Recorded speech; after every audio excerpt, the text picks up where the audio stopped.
AP CM Chandrababu Naidu ఇవాళ 3 జిల్లాల్లో పర్యటిస్తారు. ధవళేశ్వరం బ్యారేజీ నంబర్ 1 గేటును అధికారికంగా ప్రారంభిస్తారు.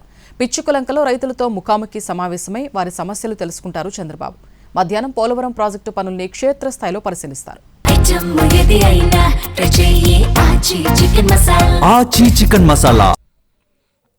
ఏపీ సీఎం చంద్రబాబు తూర్పుగోదావరి, అంబేద్కర్ కోనసీమ, ఏలూరు జిల్లాల్లో పర్యటిస్తారు.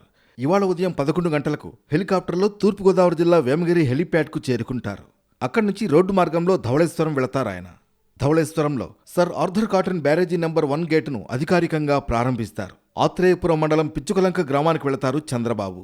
పిచ్చుకలంక గ్రామంలో రైతులతో ముఖాముఖి సమావేశంలో పాల్గొని వారి సమస్యలు తెలుసుకుంటారు.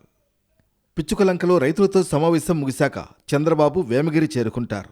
అక్కడి నుంచి హెలికాప్టర్లో ఏలూరు జిల్లాలోని పోలవరం ప్రాజెక్టు ప్రాంతానికి వెళతారు. పోలవరంలో ప్రజాప్రతినిధులు, అధికారులతో సమీక్ష నిర్వహిస్తారు. మధ్యాహ్నం 2 నుంచి సాయంత్రం 5 గంటల వరకు పోలవరం ప్రాజెక్టు పనులను క్షేత్రస్థాయిలో పరిశీలిస్తారు ఆయన.